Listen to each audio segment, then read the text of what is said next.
श्रीमद् कुंज विहारणे नमः। श्री स्वामी हरिदासो विजितेतराम। हमारा मन बड़ा ही प्रबल है। जन्म जन्म से वासनाओं के संस्कार हमारे चित्त में दबे पड़े हैं। न जाने कब कौन सा दोष, कौन सी वासना कब भड़क उठे, इसका कोई पता नहीं। जो दोष अपने में ढूंढने से भी नहीं जान पड़ते, वे ही समय पाकर इस प्रकार उभर पड़ते हैं कि हम लोग उनके दास बन जाते हैं। सारे संयम, सारे विचार धरे रह जाते हैं। अपने बल पर जो संयम करना चाहता है, उसके संयम का भवन पानी पर खड़े हुए के समान है। धर्म के स्वामी तो भगवान हैं, अच्युत हैं। सो भगवान के भरोसे, उन्हीं की कृपा के सहारे धर्म एवं संयम जब चलते हैं, तभी वे सुदृढ़ होते हैं। भगवान पर विश्वास होना ही धर्म का प्राण है। जहां प्राण नहीं है, वहां सामाजिक सदाचार के रूप में संयम, सत्य आदि हों भी तो वे मृतक समान हैं, क्योंकि वे कब नष्ट हो जाएंगे इसका कोई ठिकाना नहीं। प्राचीन काल में कंडू नामक एक मुनि गोमती नदी के तट पर एकांत स्थान में तपस्या करते थे। उनका तपोवन फूलों फलों से भरे वृक्ष लताओं से बड़ा ही सुहावना था।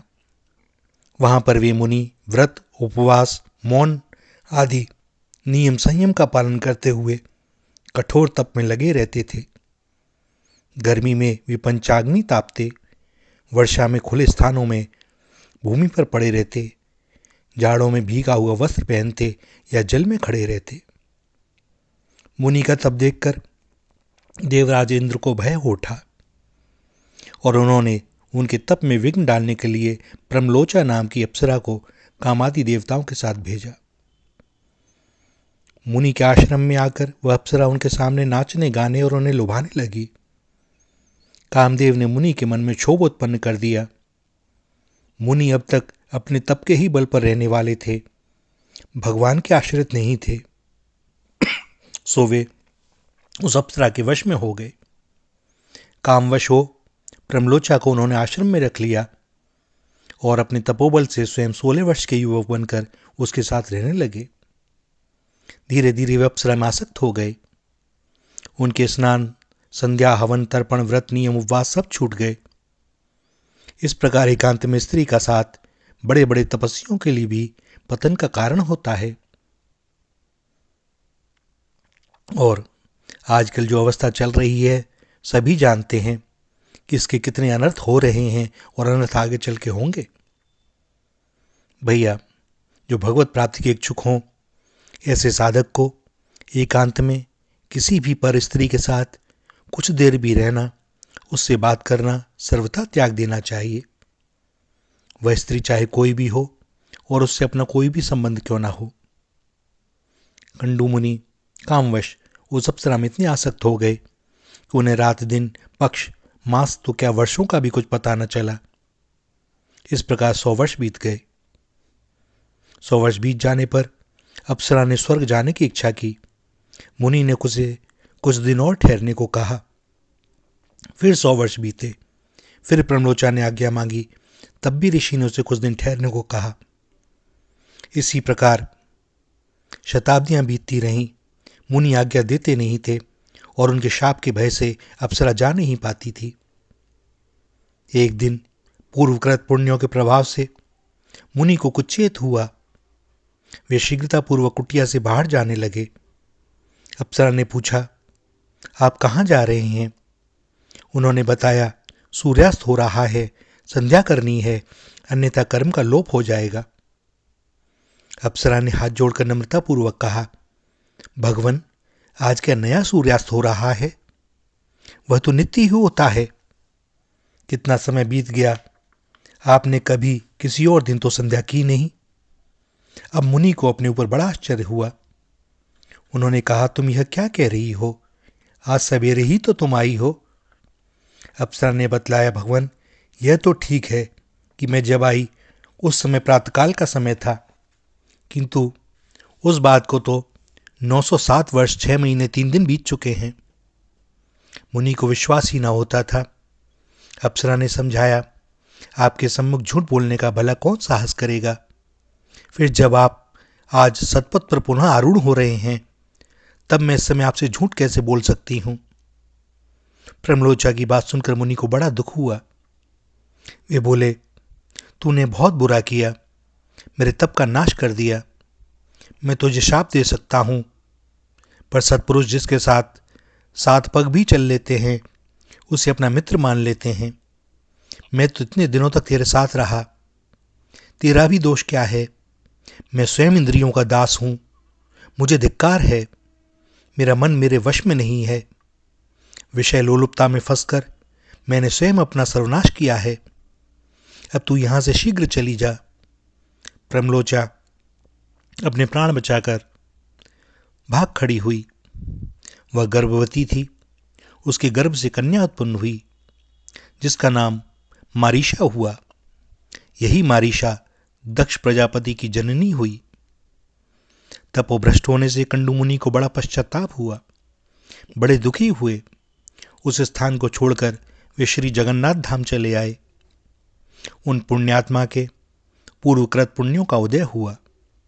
पश्चाताप से व्याकुल होकर उन्होंने भगवान की शरण ली।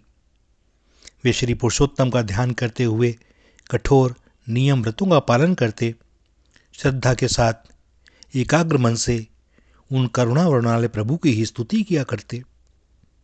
भगवान में लगते ही मुनि का मन निर्मल होने लगा। उसमें भगवान के दर्शन की प्रबल उत्कंठा जाग गई। उनके प्राण भगवान की भुवन मोहन छवि का दर्शन करने के लिए तड़पने लगे। मुनि की भक्ति एवं उत्कंठा देखकर भगवान उनके सम्मुख प्रकट हो गए। अलसी के फूल के समान रंग वाले परम सुंदर सुकुमार ज्योतिर्मय श्री अंग पर पीतांबर पहने, शंख चक्र गदा पद्म धारण किए, वक्ष पर श्री वत्स के चिन्ह तथा वनमाला से भूषित त्रिभुवन सुंदर भगवान को मुनि ने अपने सामने देखा। भगवान ने उनसे कहा, मुनिवर, क्या चाहते हो? जो मांगना हो मांग लो। कंडू मुनि भगवान के चरणों पर गिर पड़े। उनके मुख से निकला, आज मेरा जन्म सफल हो गया। उन्होंने भगवान की पूजा की, फिर भगवान के गुण प्रभाव आदि का वर्णन करते हुए स्तुति की। भगवान के पुनः वरदान मांगने को कहने पर मुनि ने कहा, प्रभो, यह संसार बड़ा ही दुस्तर सागर है तो यह अनित्य, दुखमय तथा केले के पेड़ के समान सारहीन। यह माया से ही दिखता है, जल के बुलबुले के समान क्षणभंगुर है, फिर भी इसमें महान उपद्रव हैं। यह भयानक है, कष्ट ही कष्ट हैं इसमें। आपकी माया से मैं इसमें मोहित होकर अनादिकाल से चक्कर लगा रहा हूं। मैं इतने लंबे समय से इसमें डूबा रहा, फिर भी इसका अंत नहीं मिला। अब मैं भयभीत होकर आपकी शरण में आया हूं। हे गोविंद, आप मुझ पर कृपा करें, मुझे इस संसार सागर से सदा के लिए पार कर दें। भगवान ने कहा, मुनि, तुम्हें अवश्य मोक्ष प्राप्त होगा। स्त्री या पुरुष, किसी वर्ण का कोई भी मनुष्य हो, जो कोई मेरी शरण आता है, जो भी मेरी भक्ति करता है, वह अवश्य ही मुझे प्राप्त कर लेता है। भक्तवत्सल श्रीहरि मुनि को वरदान देकर अंतर्ध्यान हो गए और कंडू मुनि ने भी समस्त कामनाओं को त्याग कर, ममता तथा अहंकार को छोड़कर, इंद्रियों को भली भांति संयत करके मन को भगवान में लगा दिया और वे देव दुर्लभ परम पद को प्राप्त हुए। भैया, ये बड़े चिंतन की बात है कि जो अपने भरोसा रहता है वह कहीं ना कहीं डिग जाता है। इसलिए भगवत प्राप्ति के लिए भी भगवान का ही भरोसा रखें। नियम संयम इन सब बातों के लिए भी उन्हीं से प्रार्थना करें। वे कृपा करेंगे तो सब सद जाएगा।